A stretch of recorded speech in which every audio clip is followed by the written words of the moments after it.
I'm E.G. Marshall.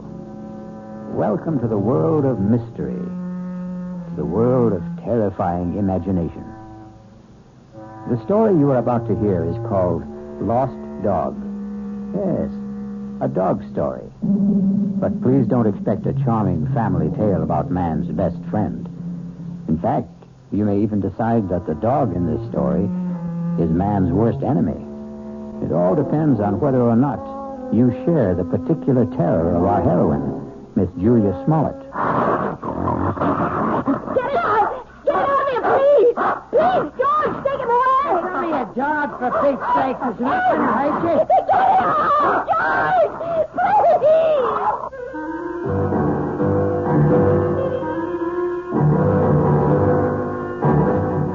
Our mystery drama, Lost Dog, was written especially for the Mystery Theater by Henry Slessor and stars Kim Hunter. It is sponsored in part by the Kellogg Company, makers of Kellogg's Special K cereal. I'll return shortly with Act One.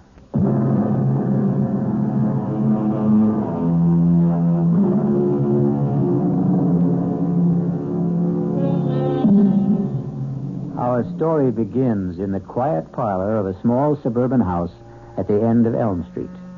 Well, not completely quiet, since young Ronnie Hughes is once again practicing his scales under the gentle, watchful eyes of his piano teacher, Mrs. Julia Smollett.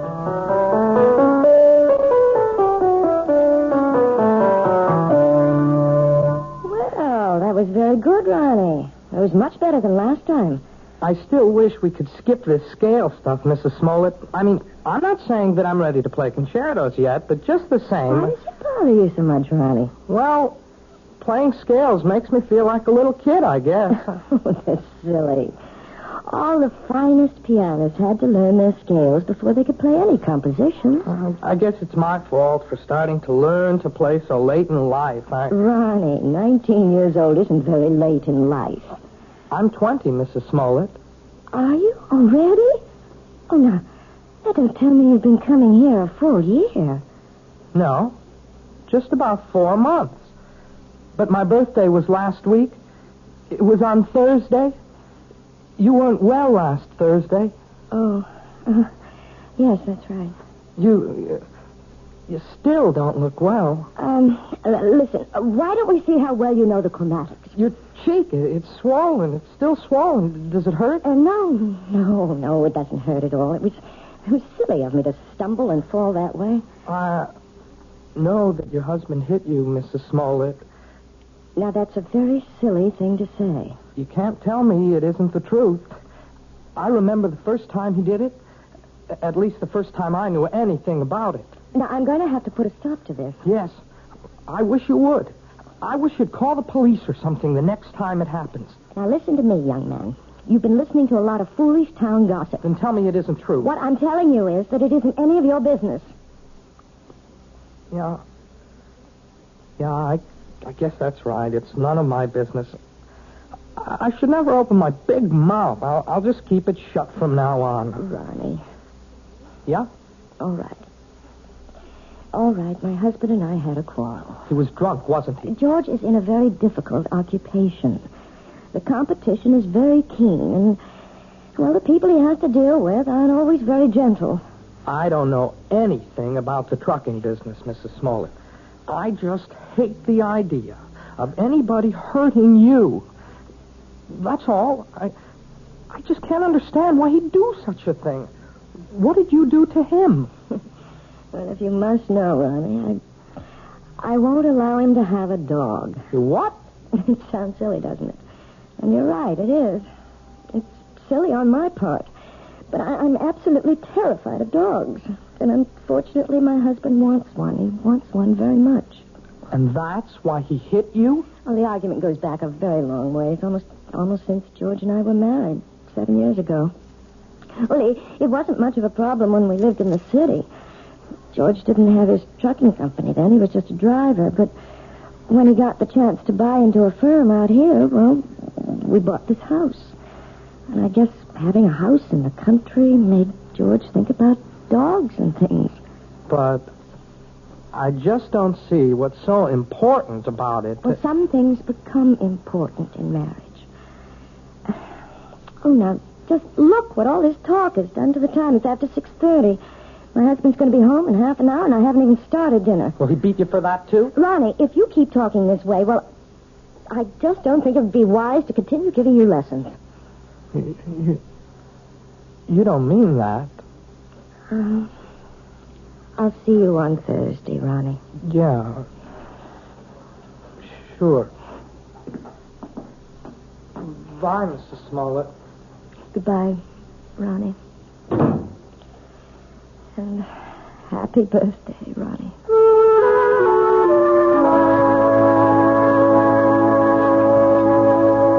What else could I tell the guy? I had 2 semis in a repair shop. If I wanted the job, I had to use his equipment. Well, fine. Only nobody was going to hook me for a $500 premium. Hey, are you listening, Julia? Yes. Yes, I'm listening, George. What's the matter with you tonight? I'm a little tired, I suppose. Tired? You? From what? Lifting the piano cover? Nah, you make me sick, you know that? You weren't listening to a word I said. You don't care about what happens in my business. You never cared. But I never understood much about it. You always talk to me as if I'm one of your associates. I know what's eating on you. Think I don't know? You're sitting there like the last judgment. You're sitting there blaming me for taking that swipe at you last week. No, you're wrong. Look at yourself. You didn't even bother putting makeup on that cheek of yours. Makeup wouldn't cover the swelling. You want to remind me how much you suffer. Well, I got a hot flash for you, kid. The one who suffers around this house is me. I could enjoy this house plenty. I could have a great time if you weren't so sick in the head. You're talking about the dog again. Why not? You think I forgot? But surely it can't mean that much to you. I've had dogs ever since I was 6 years old. You never talked about it when we were living in the city. That was different. Who put a dog in that air-conditioned chicken coop? But now we've got a house. A real, honest-to-God house, Julia. A house needs a dog. Oh, George, you know I feel terrible about saying no, but I can't help myself. It's just something in me. It's a phobia, I guess, but dogs terrify me. Even small dogs, tiny, harmless little dogs. I go to pieces when one comes near me. It's all in your mind. Yes, but isn't that enough? No, not for me it isn't.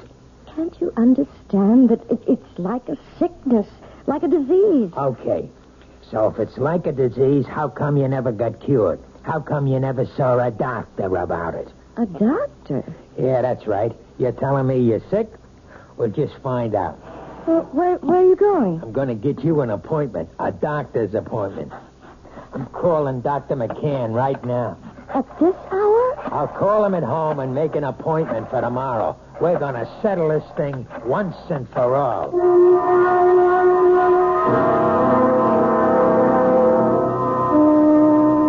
Well, Julia,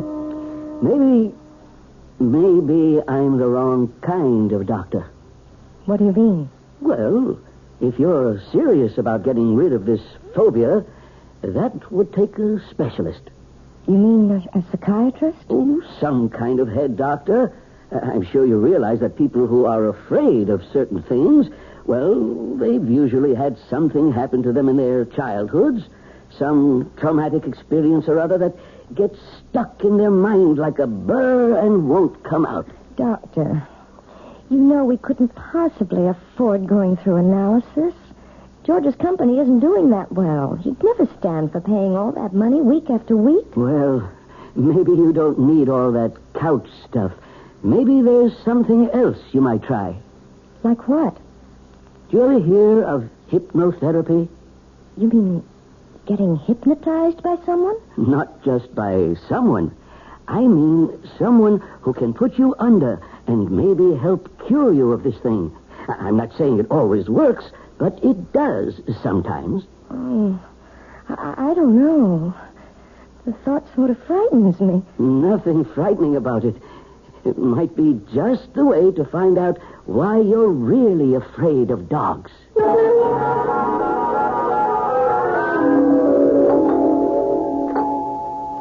1 minute.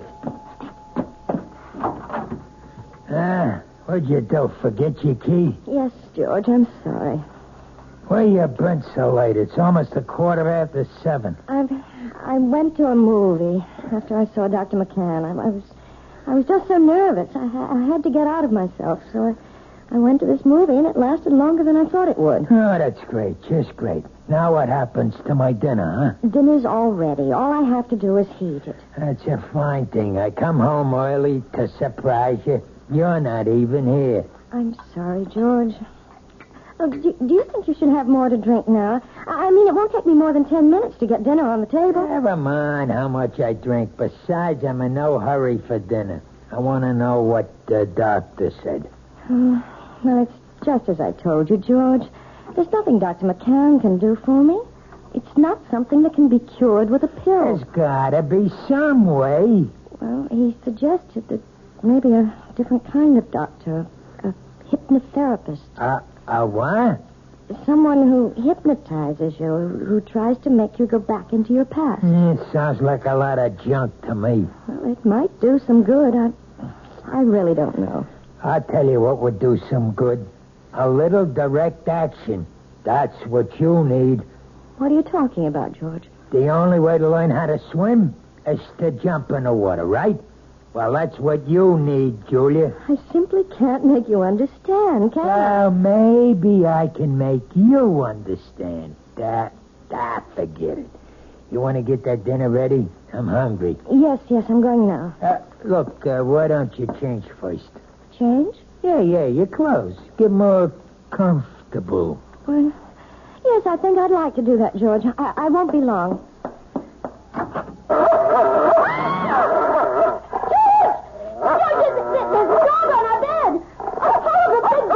Take it easy. That's my surprise. That's it. Tell her. Please, George, take him away. It's only a dog, for Pete's sake. He's not going to hurt you. Get it out,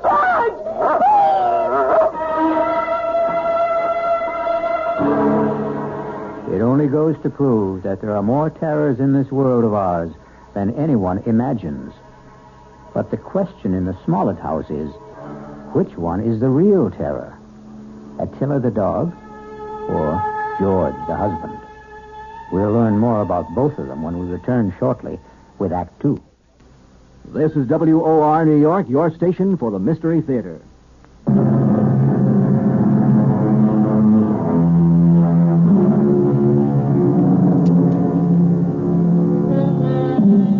Now let's return to the plight of Mrs. Julia Smollett, the woman whose nightmares take the shape of a barking dog. How long do you want me to board the animal, Mr. Smollett? I don't know. Until that wife of mine gets her head on straight, I guess. Beg your pardon? My wife doesn't like dogs. Took one look at Attila and screamed the house down. Well, some women get scared of Dobermans. This dog's only 6 months old, for Pete's sakes. Practically a puppy. Can you board my dog until my wife gets through with her treatment? Treatment? I don't think I understand. Just give me a straight answer. Oh, yes, sir. Certainly. We'll take the dog for as long as you like. We'll see how long that is.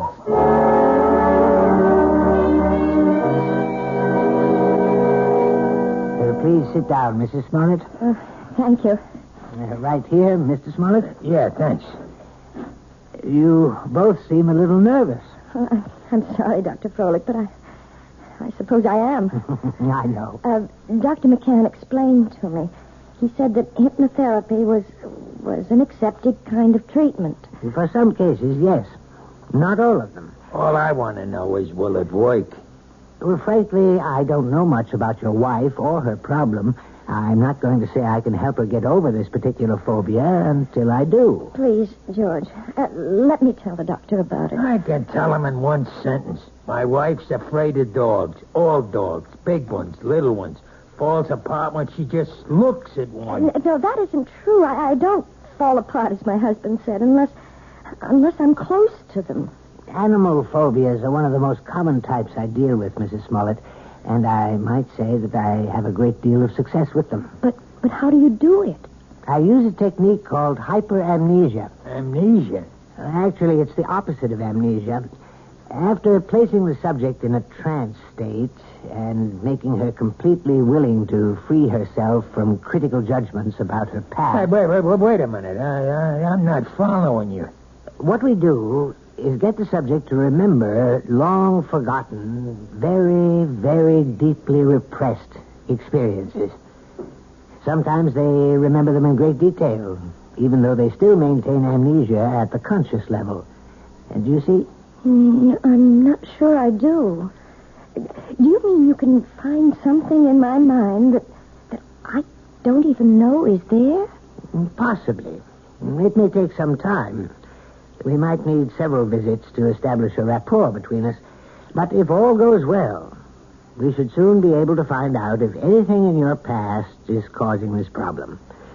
And, of course, that something will most likely concern a dog.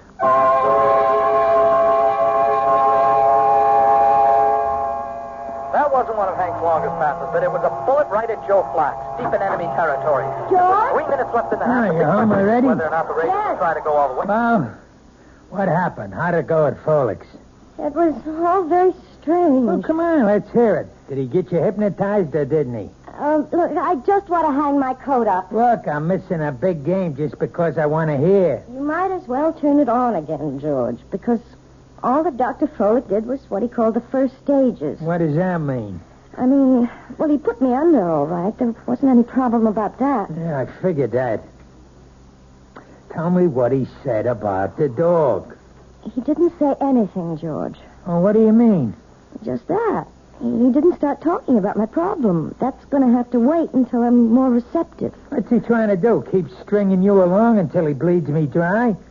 Those visits cost $50 each, you know that? I know it's expensive, but you're the one who insisted that I go. $50 a week plus kennel charges. A couple of months of that, and I'll be hocking half of my trucks. Look, you tell that guy to get down to business. It's only my second visit, George. Well, we better start seeing some results on number 3, understand? I'm not waiting any longer. There doesn't have to be a number 3. As far as I'm concerned, we can stop right now. What are you talking about? George, I don't want to do this thing. I hate being put under. I hate anybody poking around in my subconscious for something that isn't even important to me. You mean you want to be sick? I think I'll lie down for a while. Don't you walk out on me. I'm sure you'd rather watch a football game. Oh, tell me what to do. I know. You think I'm Mr. Lowbrow. But let me tell you something, kid. You're no fairy princess anymore.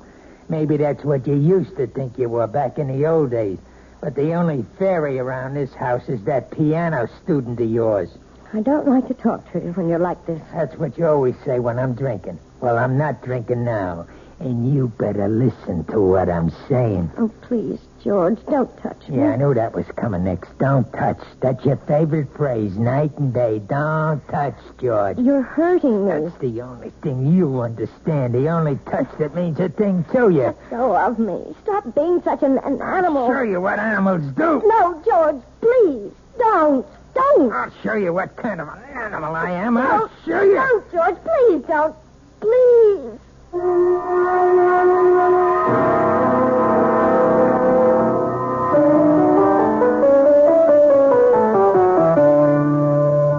Well, I guess that wasn't much better, was it? What? You didn't think much of the performance. I mean, it wasn't exactly Horowitz, was it? No, it was perfectly all right, Ronnie, really. But you're not all right, are you? Oh, yes, I'm fine. You look awful.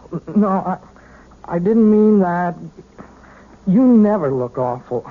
But you're acting so funny today. I'm sorry. I guess I have something on my mind. Can I take a guess? No. What you can take is the next page of this lesson. Listen, Mrs. Smoke. Look. Can I call you Julia? Oh, really, Ronnie? I know. You're going to give me all that stuff about teacher-student relationship. Only I'm sick of calling you Mrs. Smollett. I I hate it. I hate it because it's his name. Ronnie. No.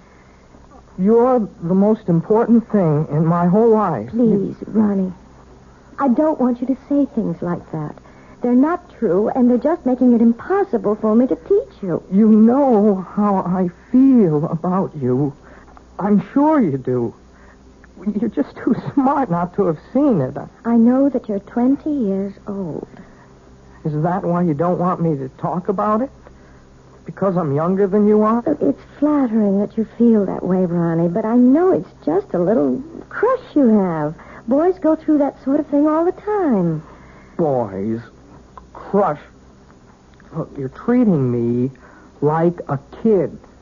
If you ask me, that's why you keep me on those damn scale exercises all the time, so you won't have to think that I'm any more of a man than those 10-year-old kids that you teach all the time. No, Ronnie. I know you're a man. Of course I do. Well, and if you think that, treat me like one. Just once. Please. Please. Let me kiss you, Julia. Just once. Ronnie. Please, Julia. What is it? What's the matter? It's nothing. I just bruised my neck a little, and when you touched it... Your neck? Yes, it's nothing. Is that why you're wearing the scarf today? Let me see. No, Ronnie, don't. Oh, my God. It was just an accident. Nothing but an accident. You're all bruised. Your whole neck. Look at it. I can see more bruises. Down the shoulder. What did he do to you? Look, please don't talk about it. I can't bear to talk about it. You don't have to. Julia, you don't have to. But he's going to talk about it. With me.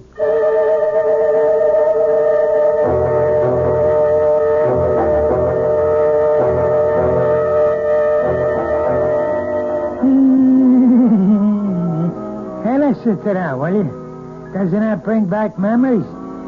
Hey, Julia. What? That song. We used to dance to it, remember? In a girl room, first year we were married. Hey, you want a drink? No, thanks. You're drinking enough for both of us. Ah, makes me feel good. Yes, I know. I should think about wives. They ought to do what their husbands do. A man needs a pal, not just a wife. I'm sorry that I'm not a pal, George. That's why I need a dog, you understand? A man's got to have a friend. Somebody who understands him, you see? You really think that dog, what's his name, would understand you? His name's Attila. Attila. That's an awful name for a dog. A frightening name. Everything scares you, even names. Oh, who the heck is that? I don't know. Hello, Mr. Smollett. Hey, what is this? Since when do you give piano lessons at night, Julia? Ronnie, what are you doing here? I didn't come for a lesson. I came to talk to Mr. Smollett. You want to talk to me? About what? May I please come in, sir? Yeah, sure. Come on, Sonny. Ronnie, you shouldn't have come here. I won't stay long. I just want to say something to your husband. Sure, kid. Go ahead. I wanted to say that I know what you're doing to Julia. I know how you've been hurting her, and I won't let you get away with it. What was that? Oh, Ronnie, no. Look, even if she doesn't want to say anything about it, I will. You touch her again, I'll go to the police. I mean that. See, there are laws in this country. I think maybe I'm hearing things. I swear, Mr. Smollett, you ever hit her once more, you're going to go to jail. So I'm going to jail her, and you're going to put me there. Ronnie, I begged you not to do this. No. It's okay, Julie. I like hearing this. I mean, I want to know what the younger generation is thinking. You don't want me to hit my wife anymore, is that it? That's it. You sure you know the difference between hitting and just giving little love taps? Please, Ronnie, go. Go right now. I mean, maybe you made a mistake, kid. For instance, This is a love tap. George! Now, that's a love tap, Ronnie, baby. This is... George, stop it! Don't! And you see the difference, kid? You better be sure you know the difference before you talk to the cops. George! George, don't!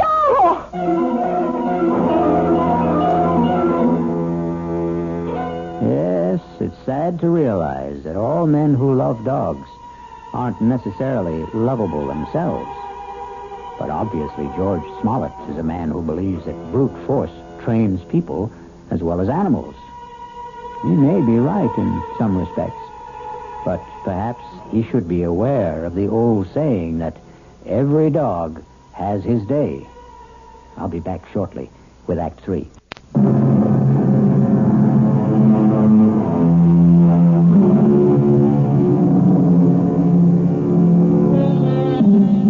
An important day has arrived in the life of Julia Smollett and her husband George, because Julia is on her way to the offices of Dr. Froelich, who has promised that this is the day which may bring her back to the forgotten days of her past, perhaps to the very day when she equated the word terror with the friendly eyes and wagging tail of man's best friend. This better be the payoff. That's all I've got to say. I hope you're not disappointed, George. Well, at least you're talking to me.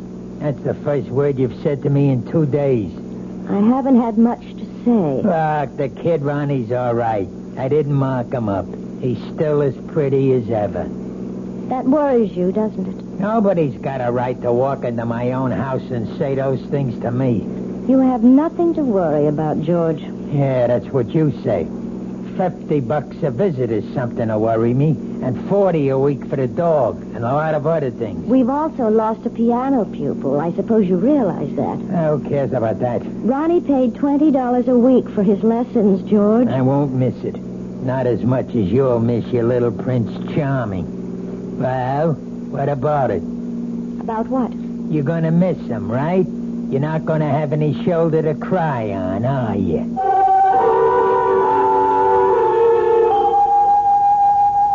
I think I'd better explain exactly what I plan, Mrs. Smollett. We're going to try something called age regression. Age regression?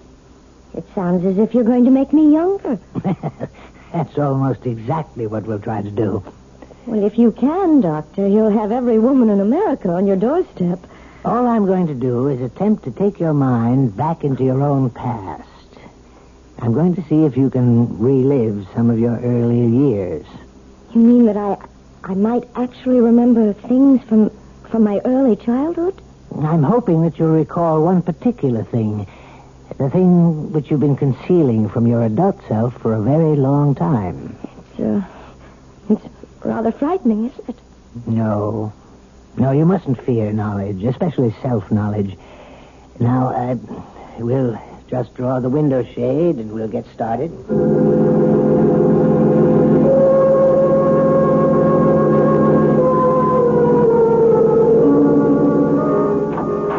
Mr. Smollett, would you like to come inside? Me? You mean you're all through so fast? No, we're not through, but your wife is in a deep trance, and I thought you might want to be here when we begin the age regression attempt. Well, sure, if you want me in there. Hey, she looks like she's asleep. But she isn't. Hypnosis only resembles the sleep state, but it's not. Mrs. Smollett is very much awake. Yeah? Mrs. Smollett, Julia, you may open your eyes now. Ah, that's fine. Now, tell me, do you know what day it is today? Yes. Wednesday. No, you're wrong. It's Friday, Julia. Is that right? Yes. Friday. No, Julia. It isn't Friday either. Do you know what day it is now? No. I don't know what day it is.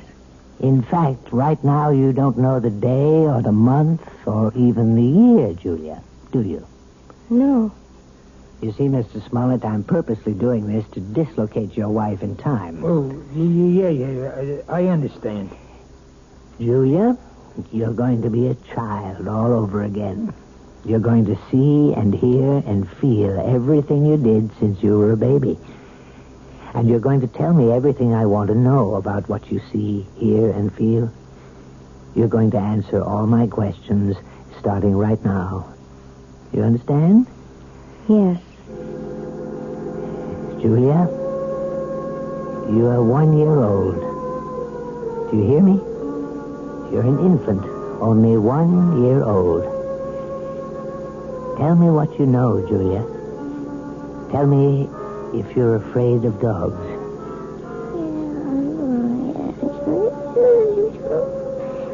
Oh, my God. You sound like a happy baby to me, Julia. I don't think you had any fear of animals when you were a little baby. Did you? Now you're 2 years old, Julia. You can probably say a few words now. Are you afraid of dogs? No. And now you're 3, Julia. You're growing up very quickly. Now you're a big 3-year-old girl. And are you afraid of dogs now, Julia? No. I'm not afraid of Bow Wow. You're 4 years old now, Julia.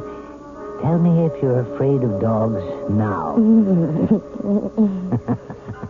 It's all right to shake your head as long as you tell me, Julia. Now you're 5. 5 years old. What? Still not afraid of dogs? No. I'm not afraid. Now you're 6, Julia.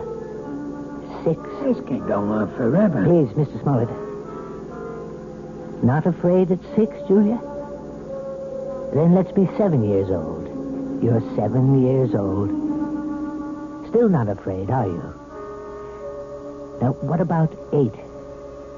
You're an 8-year-old girl now. Topper. What was that? Topper. Poor Topper. What's she saying? Julia, who is Topper? Is Topper a dog? Topper's my dog. Where is Topper now, Julia? Topper's dead. They put Topper away. They killed him, and it's all my fault. What's your fault? What did you do, Julia? No. It's his fault. It's Bobby's fault. Who is he, Julia? Is Bobby a friend of yours? I hate him. He teases me all the time. I'm glad I did it. I'm glad. Only don't kill Topper, please. Please don't kill my dog. Does all this mean something? Yes, it means a great deal, Mr. Smollett. Julia, now please listen. I want you to tell me all about Bobby and Topper. Bobby lives next door. He's 10. He teases me. He pulls my hair. He tore my dress. He put mud in my shoes, and he hit Topper with a rock. Mommy! What happened, Julia? Why are you calling your mother? What's happened to Bobby? He's killed him! He's killed him! Who? I warned him. I told him what I would do. I told him. Was it Bobby you warned? Sick him, Topper. Kill him. Kill him. Kill him. Oh, my God. Quiet. Julia, listen to me.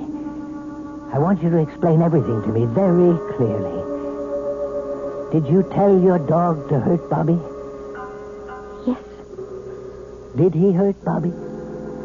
Did Topper kill him? No, he hurt Bobby. He didn't kill him. He hurt Bobby in the neck, but they killed Topper. They killed my dog. And it's my fault. It's my fault. Well, I think we found the lost dog.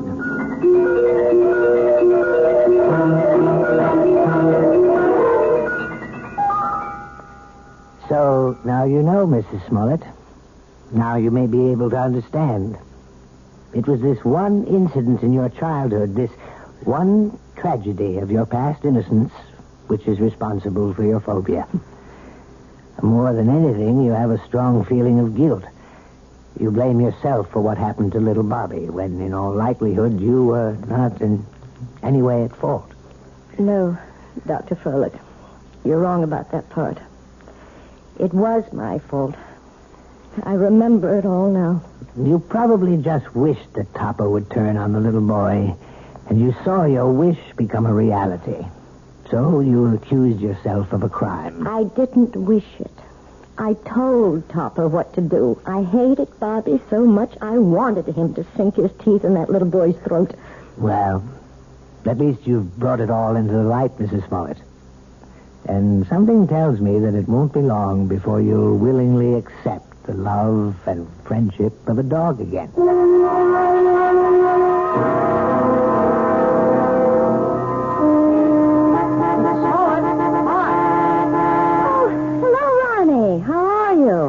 I'm okay, I guess. That looks like a brand new car you're driving. Oh, yeah, it is.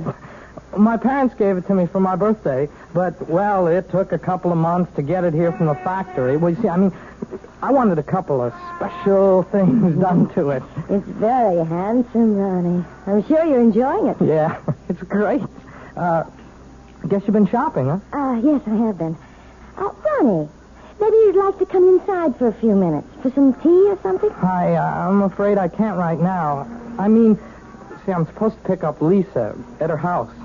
Lisa? Yeah, Lisa Bryant. We, sort of going steady now. Yes, of course. Well, it was very nice running into you, Ronnie. Yes, it was. Hey, by the way, you're looking, you seem real fine these days, Mrs. Smollett. Yes, Ronnie. I'm really very fine. Now I've got to go inside. It's time to feed Attila. Who? Goodbye, Ronnie.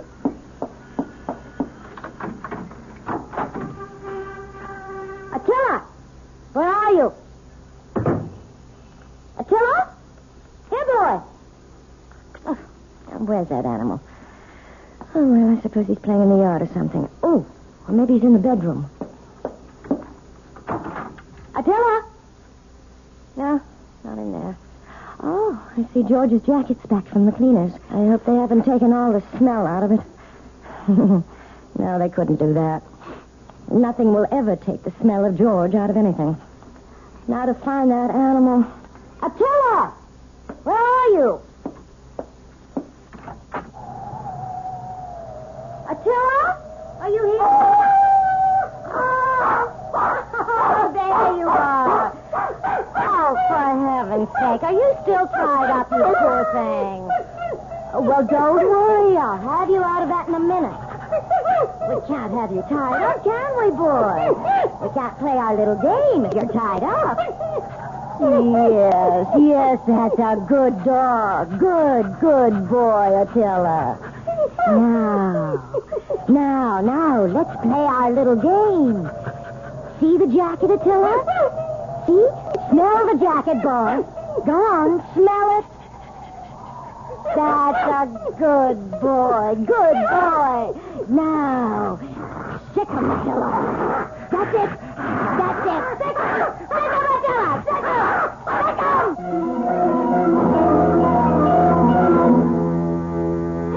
Who said a dog has to be man's best friend? Why not woman's best friend? Especially a woman like Julia, who's just learning how really helpful a dog can be. Or rather, she's remembering how helpful. And one day soon, George Smollett will come home to a very surprising greeting from his own pet. I'll be back shortly.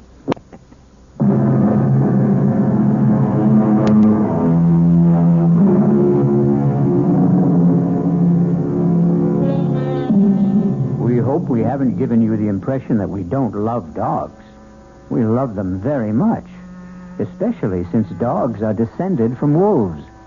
And the wolf is not only a fascinating creature, he also does something wonderful for all lovers of mystery stories. He makes this chilling sound. Our cast included Kim Hunter, George Matthews, Robert Dryden, Gil Mack, and Mandy Patinkin. The entire production was under the direction of Hyman Brown. Now, a preview of our next tale. They'll never be satisfied. If we got him out of the country. What's to keep him from coming back when he's broke or even threatening us from abroad? I gave him $1,000 in cash only a few days ago. When he was picked up in the bar, he had only about $270 left. In a matter of 2 days, he'd squandered over $700. But if he were made to understand that the sum agreed on was all he was going to get. Can't I make you understand? We're not dealing with a rational, honest man. What can you do? There are only 2 things one can do about a blackmailer.